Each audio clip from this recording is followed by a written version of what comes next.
ये बांट रहे हैं वो टेलीफोन आउटडेटेड हो गया, उस टेलीफोन को कोई खरीद नहीं रहा। किसको फायदा पहुंचाने के लिए कर रहे हैं? जो चिरंजीवी परिवार थे उससे इतर हटके टेलीफोन बांट रहे कांग्रेसी कार्यकर्ताओं को अपने प्रचार प्रसार के लिए टेलीफोन बांटने का सरकारी धन पर जो हो रहा है, हम इसकी निंदा करते हैं। इसमें बड़ा संस्थागत भ्रष्टाचार हुआ अपने चूरू में भी, और सरकार के इस कृत्य पर, जबकि सरकार पर कर्जा 5,67,000 का हो गया। सरकार अपने खोए हुए जन आधार को ढूंढने के लिए नित्य बिना वैधानिक अधिकार के और बिना बजटीय आधार पर घोषणाएं कर रही है। ये गैर वैधानिक तौर पर घोषणा करके मुख्यमंत्री जी ने अपने वोट बैंक को साधने का कुत्सित प्रयास किया है। सरकारी धन से अपने प्रचार का काम कर रही है कांग्रेस।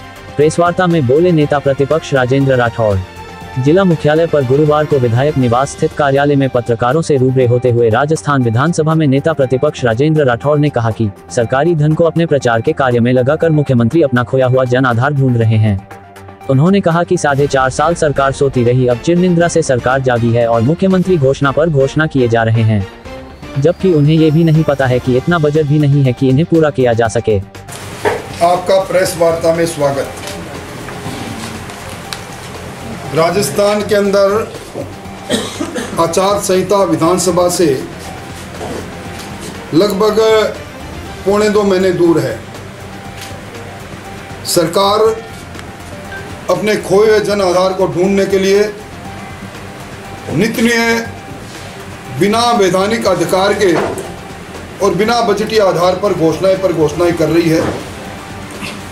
अगर समग्र रूप से देखा जाए तो ये कहा जा सकता है कि ये सरकार 5 साल की सरकार नहीं थी। ये सरकार सिर्फ 4 महीने की सरकार रही, क्योंकि इन 4 महीनों के अंदर सरकार ने महंगाई राहत कैंप से लेकर विभिन्न घोषणाएं करके और जनता को राहत देने का ढकोसला किया है। प्रदेश की महिलाओं से वादा खिलाफी का आरोप लगाते हुए प्रदेश सरकार की ओर से शुरू की गई स्मार्ट मोबाइल फोन योजना पर नेता प्रतिपक्ष राजेंद्र राठौड़ ने कहा कि वर्ष 2022 में ये घोषणा की गई कि सभी चिरंजीवी बीमा धारकों को मोबाइल फोन दिए जाएंगे, जिसमें 1,33,00,000 लाभार्थियों को मोबाइल फोन देने की बात की गई थी, लेकिन अब केवल 40 लाख महिलाओं को ही मोबाइल फोन देने की घोषणा की है। राठौड़ ने आरोप लगाया कि जो मोबाइल फोन कैंपों में बांटे जा रहे हैं वे भी आउटडेटेड हैं।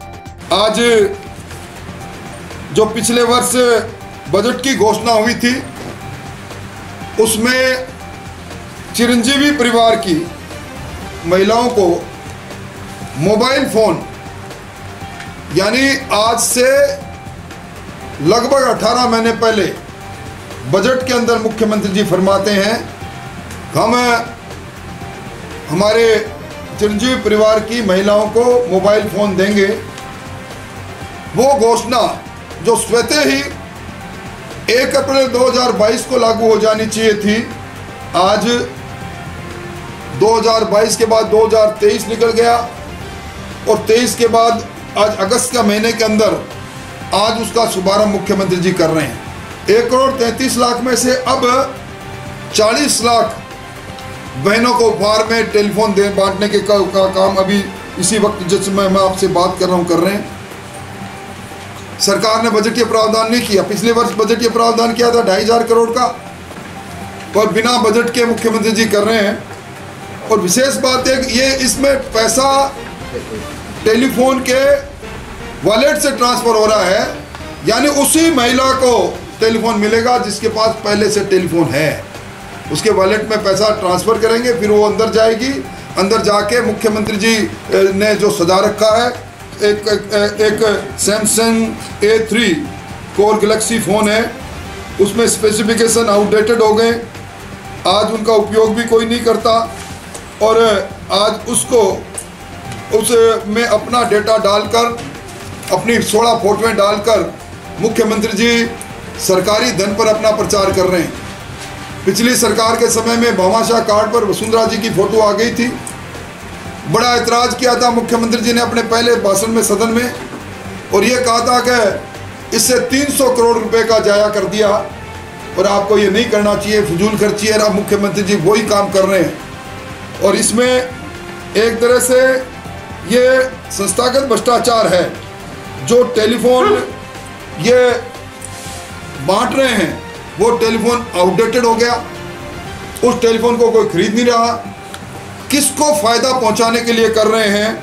और उसके साथ ही जहां मैं बैठा हूं वहां टेलीफोन बांटने का कार्यक्रम जारी है।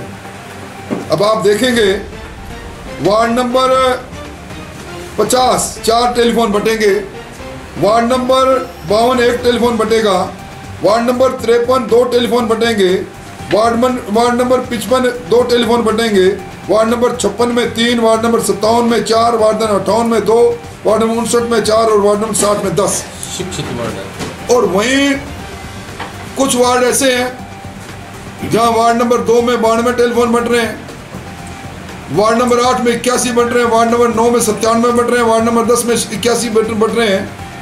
ये जो टेलीफोन बांटने का क्रम, चूंकि इन्होंने जो चिरंजीवी परिवार थे उससे इतर हटके टेलीफोन बांट रहे हैं। कांग्रेसी कार्यकर्ताओं को अपने प्रचार प्रसार के लिए टेलीफोन बांटने का सरकारी धन पर जो हो रहा है, हम इसकी निंदा करते हैं। और सरकार के इस कृत्य पर, जबकि सरकार पर कर्जा 5,67,000 का हो गया, जीएसडीपी का हम इस वक्त में 39.8% ऋण ले चुके हैं। अखंड कर्जे में डूबी सरकार में इस प्रकार का काम हो रहा है। ओबीसी आरक्षण की सीमा बढ़ाए जाने को लेकर उन्होंने कहा कि भाजपा ओबीसी आरक्षण के पक्ष में है, लेकिन राज्य की कांग्रेस सरकार चुनाव की आचार संहिता से 2 माह पहले मुख्यमंत्री की ओर से प्रदेश के पिछड़ा वर्ग के आरक्षण की सीमा 21 से 27% किए जाने की घोषणा का पोल कल्पित है। कल मुख्यमंत्री जी ने आदिवासी दिवस पर ओबीसी के आरक्षण को 21% से बढ़ाकर 27% और मूल ओबीसी के लिए अलग से 6% आरक्षण की बात कही। हम सब जानते हैं आरक्षण देने का प्रावधान हमारे संविधान के अंदर विभिन्न अनुच्छेदों में है। आर्टिकल 300 में है, उसमें स्पष्ट लिखा है कि विभिन्न वर्गों को उनके शैक्षिक और सामाजिक आधार पर आरक्षण देने का काम संवैधानिक प्रावधानों के अनुसार बनाए जाने वाले जो आयोग है, राज्य पिछड़ा आयोग, राज्य अनुसूचित जाति आयोग, राज्य अनुसूचित जनजाति आयोग, उनको उनकी सिफारिश पर सरकार उस किसी भी आरक्षण को कम कर सकती है, बढ़ा सकती है। पर मुख्यमंत्री जी ने घोषणा की, मुझे आश्चर्य रहा। दिसंबर 2022 में इन्होंने राज्य पिछड़ा आयोग के अध्यक्ष के पद पर जस्टिस भंवरू खां को पदस्थापित किया। आयोग का गठन 3 सदस्यों के साथ होता है। आयोग का गठन हुआ नहीं, उस पर मामला उच्च न्यायालय में गया और माननीय उच्च न्यायालय ने भी कहा कि आयोग का विधिवत गठन सरकार करे। आयोग की एक भी बैठक नहीं हुई, आयोग के समक्ष कोई प्रस्ताव भी विचाराधीन नहीं, और उसके बाद बिना आयोग की सिफारिश के, बिना क्वांटिफाइबल डेटा और अध्ययन के, सिर्फ मुख्यमंत्री जी ने घोषणा करके और ओबीसी वर्ग में एक भ्रम फैलाने का काम किया। अगर उनकी मंशा होती तो सरकार के प्रारंभिक कालखंड में या इससे पहले विधिवत रूप से निश्चित तौर पर अगर आरक्षण बढ़ाना, हम आरक्षण बढ़ाने के विरोधी नहीं है। केंद्र सरकार ने पहले ही 27% कर रखा है ओबीसी का आरक्षण बढ़ाए और बिना वैधानिकता को पूरा किए हुए आरक्षण किस प्रकार बढ़ा सकते हैं, एक्सप्रेशन ये है।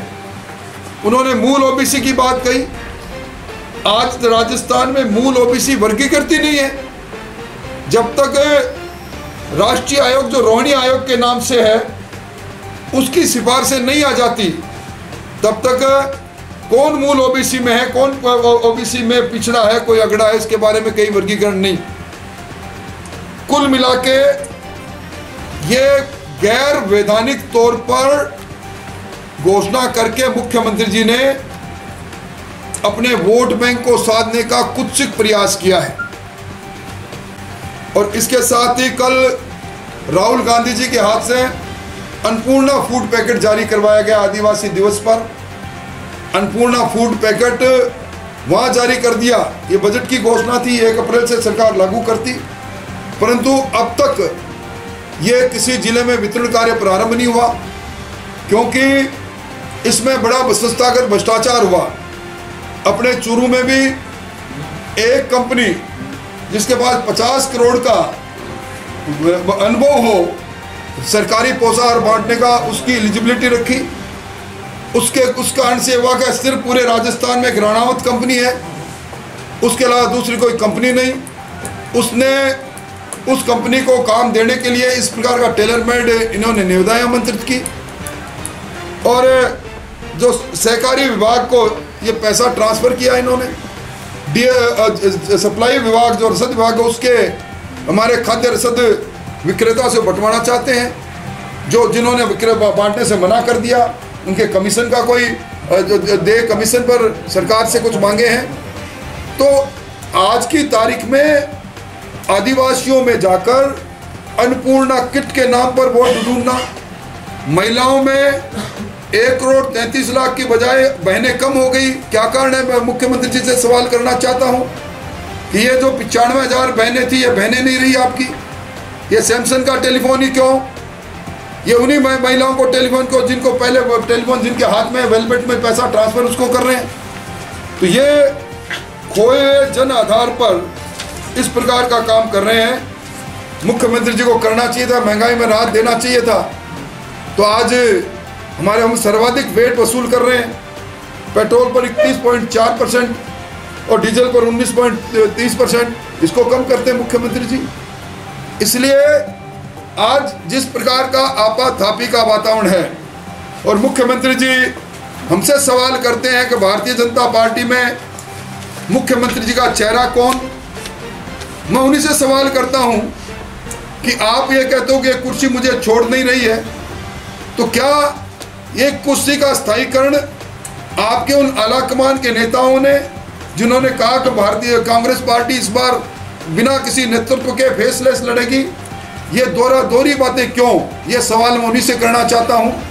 और मैं धन्यवाद देना चाहूँगा राजस्थान के डॉक्टर्स, जिस काम को पिछले 42-43 दिन से नहीं कर सके, राहुल गांधी जी आए, मुख्यमंत्री जी पैरों से पर खड़े हो गए, उनको शुभकामनाएं।